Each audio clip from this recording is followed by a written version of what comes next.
Bonjour, je te souhaite une excellente semaine bénie avec cette pensée.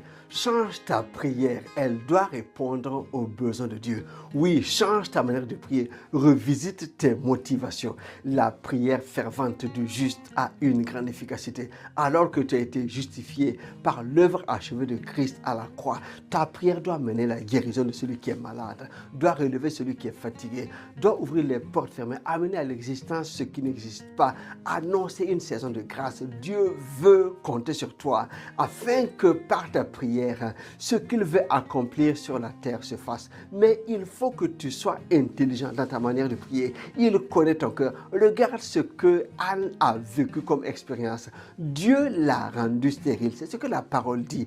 Elle avait une coépouse qui s'appelle Pénina. Elle avait des enfants, mais Anne n'avait pas d'enfants. Elle a fait tout ce qu'elle pouvait faire sur le plan religieux. Et chaque année, avec sa famille, il montait au temple pour sacrifier. Donc sur le plan religieux, elle faisait bien les choses, mais le ciel semblait être fermé parce qu'elle n'avait toujours pas d'enfant. Mais Anne fait une lecture claire de la situation. Elle remarque que dans le temple, les sacrificateurs qui étaient là déshonoraient Dieu, déshonoraient l'œuvre que Dieu leur avait donnée. Et leur père, qui était le sacrificateur Élie, n'a pas fait grand-chose pour que les choses changent.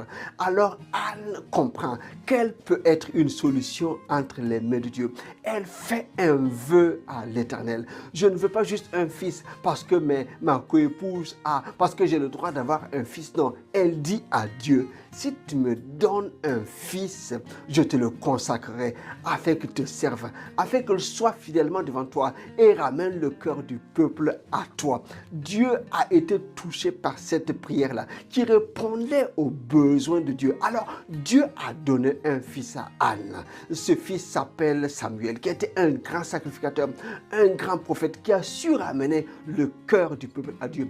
Après Samuel, Dieu a béni Anne. Elle a eu encore d'autres enfants. Donc je viens t'encourager que tu changes ta prière.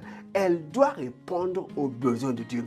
Elle doit répondre à ce que Dieu veut faire sur la terre par toi, pas seulement à tes besoins égoïstes. Alors cette prière-là, selon la volonté de Dieu, aura une grande efficacité et accomplira les desseins sur la terre, les desseins de Dieu sur la terre, et tu en seras aussi bénéficiaire parce que Dieu veut ton bien, il ne veut pas ton mal.